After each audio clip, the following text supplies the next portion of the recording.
वो कहता गौ को राष्ट्रीय पशु घोषित करो।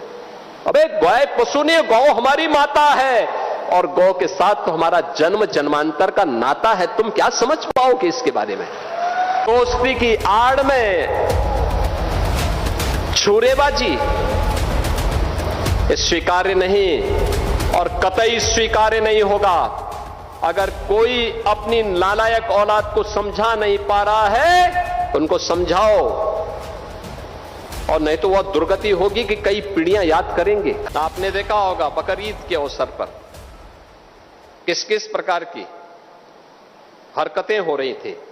वो तो गनीमत है कि सरकार ने पहले से ही कदम उठाए हुए हैं,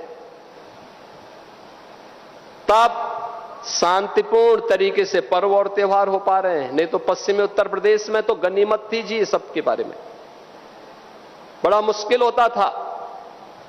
रामनवमी, शिवरात्रि, जन्माष्टमी,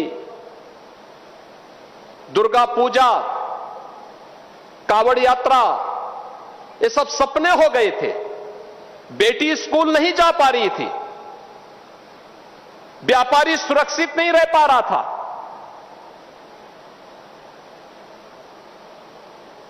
और दोस्ती, कैसी दोस्ती? आपने भी गाजियाबाद में देखा होगा।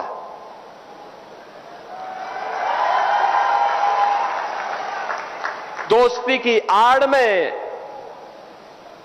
छुरेबाजी स्वीकार्य नहीं और कतई स्वीकार्य नहीं होगा। अगर कोई अपनी नालायक औलाद को समझा नहीं पा रहा है तो समझो कि गलती कर रहा है, गलती कर रहा है। याद रखना, हमारी संवेदना सामान्य नागरिकों के प्रति है। प्रधानमंत्री मोदी जी के नेतृत्व में पिछले 12 वर्ष में बिना भेदभाव के शासन की योजना का लाभ हर तबके को प्राप्त हुआ है। न जाति देखी गई, न क्षेत्र देखा गया, न भाषा देखी गई, न मत देखा गया, न मजहब देखा गया। सबका साथ और सबका विकास, योजनाओं का लाभ, विकास की योजनाएं बिना भेदभाव के, बिजली बिना भेदभाव के,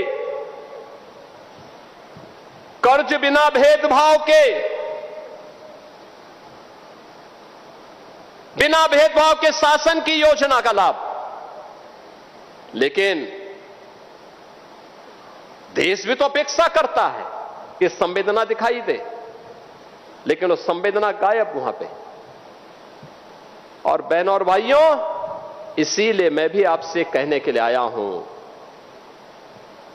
यही कहने के लिए मैं भी आया हूं आज। हम सबको इस बात को ध्यान में रखना होगा, हम सबको इस बात को ध्यान में रखना होगा कि अहिंसा और करुणा ये मानवता के भूषण है, किंतु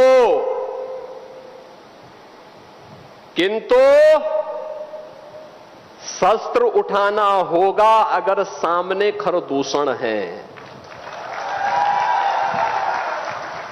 भगवान कृष्ण ने भी यही कहा था,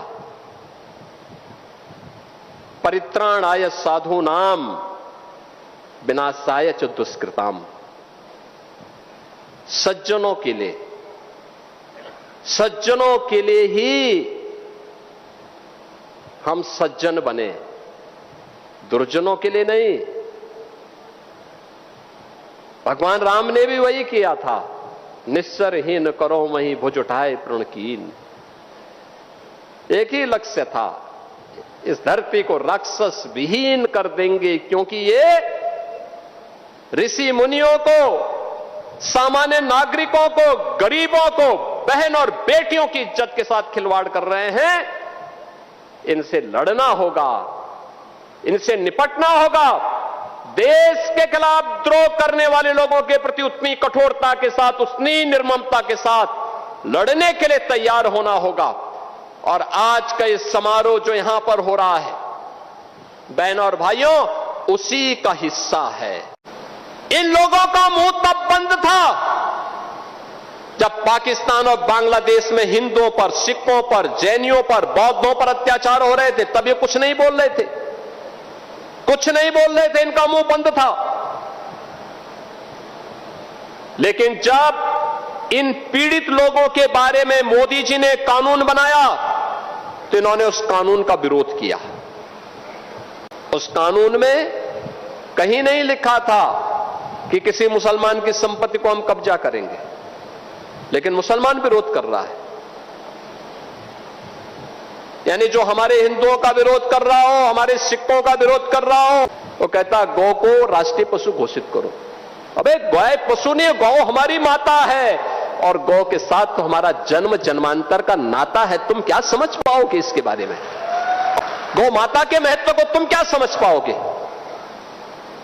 आजकल ज्ञापन देने जा रहे हैं, ज्ञापन देने। हमने कहा ज्ञापन मत दो भाई, अपने उन सौदों को समझाओ जो सोशल मीडिया प्लेटफॉर्म पर बकरीद के दिन गौ माता का चित्र लगा रहे थे, उनको समझाओ, और नहीं तो वह दुर्गति होगी कि कई पीढ़ियां याद करेंगी।